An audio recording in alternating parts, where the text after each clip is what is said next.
मेरे ख्वाबों में हमेशा एक लड़की आती थी। पीला सूट पहने, लंबी चरहरा बदन, पर कभी चेहरा नहीं देख पाया। जब भी चेहरा देखना चाहा, कमबख्त नींद ही खुल जाती थी। पेशे से मैं बच्चों का डॉक्टर था, अपना खुद का क्लिनिक था।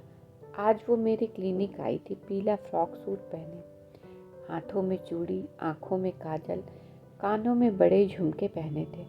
बहुत ही सुंदर लग रही थी, बिल्कुल मेरे ख्वाबों की रानी लग रही थी। उसकी गोद में लगभग 1 साल की बच्ची देखकर मेरी तंद्रा टूटती है। डॉक्टर, मेरी बच्ची को 1 हफ्ते से फीवर है। मैंने उसकी बच्ची का नाम पूछा तो उसने रूही बताया। फिर मैंने चेक किया, कुछ दवाएं लिखी और कुछ टेस्ट कराकर रिपोर्ट 5 दिन में दिखाने को कहा। वो मुझे धन्यवाद कहकर चली गई। उसके जाने के बाद बार बार उसी का ख्याल आ रहा था, पर खुद को समझाया, अरे वो तो एक बच्ची की माँ है। आज रात फिर वही ख्वाब आया, फिर वही लड़की दिखी, और आज मैंने चेहरा देखा। अरे, ये तो आज जो आई थी वही क्लिनिक वाली लड़की है। मेरी नींद टूट जाती है। करीब 2 बज रहे थे। हे भगवान, मेरे ख्वाबों में वो लड़की क्यों दिख रही है? वो तो एक बच्ची की माँ है। मैं उसके बारे में कैसे सोच सकता हूँ? उसकी तो 1 साल की बेटी है, तो पति भी होगा। पति से याद आया, लेकिन मैंने देखा था, न सिंदूर था, न मंगलसूत्र पहना था। मैं क्यों सोच रहा हूँ उसके बारे में? मैं फिर से चादर तान के सो जाता हूँ। शाम के 7 बज रहे थे। मौसम बहुत ख़राब लग रहा था, बारिश होगी। मैं क्लिनिक बंद करने वाला था, अचानक वो आई, रूही की रिपोर्ट दिखाने। सच बताऊं तो मैंने उसे देखा तो रिपोर्ट देखना ही भूल गया।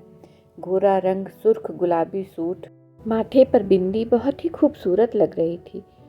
फिर से उसने मुझसे कहा, जरा रिपोर्ट देख लीजिए, मुझे घर जाना है, मौसम भी ख़राब हो रहा है। मैंने रिपोर्ट देखी तो सब नॉर्मल था। मैंने कहा, रिपोर्ट ठीक है, बस 2 दिन बाद दवा बंद कर देना। तेज़ बारिश शुरू हो गई थी। मैंने क्लिनिक बंद कर बाहर निकला तो वो खड़ी थी। आप गई नहीं अभी तक? ऑटो नहीं मिल रहा, बारिश इतनी तेज़ है और रात भी हो गई है। ऑटो जल्दी मिलेगा नहीं, चलिए मैं छोड़ देता हूँ। थोड़ा सकुचाई, फिर आकर कार में बैठ गई। थोड़ी देर हम दोनों चुप रहे। सोचा यही मौका है उसके बारे में जानने का। फिर मैंने ही बात करना शुरू की। आपका नाम? Mugdha, nice name. मेरा नाम? आपका नाम प्रफुल्ल है, पर्चे में देखा था, बताने की ज़रूरत नहीं। मुझे खुद पर हंसी आ रही थी। सोचा अब शादी के बारे में पूछ लूँ। आपको देख के लगता नहीं कि आपकी शादी हुई है और एक बच्ची भी है? वो मुस्कुराई और बोली, मेरी शादी नहीं हुई है। मैंने तपाक से पूछ लिया, तो बच्ची? वो कुछ बताती उससे पहले उसका घर आ गया। वो धन्यवाद बोलकर चली गई। आज मेरा मन पहले से ज़्यादा उसके बारे में सोचने लगा। क्या वो बिन ब्याही माँ है? बार बार खुद को कोस रहा था। इतना अच्छा मौका था उसके बारे में जानने का, वो भी हाथ से चला गया। अब यही सोच रहा कि आखिर बच्ची किसकी थी। धीरे धीरे 1 हफ्ता गुजर गया। एक दिन मैं शाम को उसके ऑफिस की तरफ से जा रहा था। वो ऑटो का वेट कर रही थी। मैंने कार रोक दी और बोल दिया, चलिए मैं आपको छोड़ देता हूँ। मैंने कॉफ़ी पीने का आग्रह किया। साथ में हम दोनों कॉफ़ी शॉप गए। अब बात कैसे शुरू करूँ? तो पहले मैंने रूही के बारे में पूछा। रूही कैसी है? अब ठीक है? रूही आपकी बेटी है। कुछ देर शांत थी। मुझे डर लग रहा था, कहीं गलत सवाल तो नहीं पूछ लिया। पर फिर उसने बताना शुरू किया।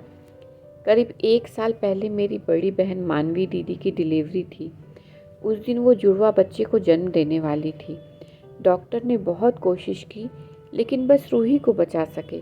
दीदी और एक बच्चे को नहीं बचा सके।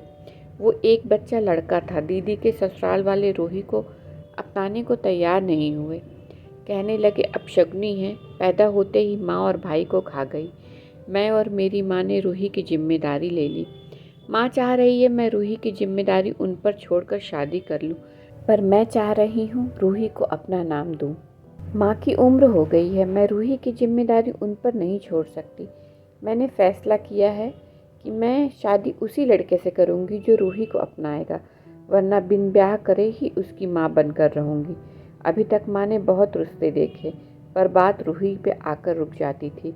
अभी तक मुझे उसे देखकर प्रेम हुआ था, आज उसके विचारों से मेरा प्रेम दोगुना हो गया। मैं उसे घर छोड़कर खुद घर आ गया। आज मैं बहुत खुश था। मैंने सोच लिया था कि मैं उसे बिन ब्याही माँ बन के नहीं रहने दूंगा। मेरी खुशी मेरी माँ से छुपी नहीं। बेटा, आज तू बहुत खुश लग रहा है। मैंने माँ को पूरी बात बताई और कहा, मैं मुग्धा से शादी करना चाहता हूँ। माँ मेरी समझदार और खुले विचारों वाली थी। उन्होंने कहा, अगर तुम्हें मुग्धा से शादी कर रूही को पिता का नाम देना चाहते हो तो मुझे कोई ऐतराज़ नहीं। मुझे अपने बेटे पर पूरा विश्वास है कि वह अच्छा पति और पिता साबित होगा। मैं और माँ एक दिन मुग्धा के घर जाते हैं। शाम का समय था। मुग्धा अभी ऑफिस से नहीं आई थी। माँ ने मुग्धा की माँ से कहा, मेरा बेटा आपकी बेटी को पसंद करता है और शादी करना चाहता है। अगर आपको रिश्ता मंजूर हो तो बात आगे बढ़ाई जाए। पर रूही, मुग्धा की माँ की गोद से रूही को लेकर कहा, आप रूही की चिंता मत करिए, आज से ये मेरी पोती है। मुग्धा की माँ मुग्धा के लिए खुश थी कि इतना अच्छा रिश्ता खुद चलकर आया है। एक बार मुग्धा घर आ जाए और हाँ कह दे, बात पक्की है। तब तक मुग्धा भी घर आ गई। प्रफुल्ल को ऐसे घर देखकर हैरान थी।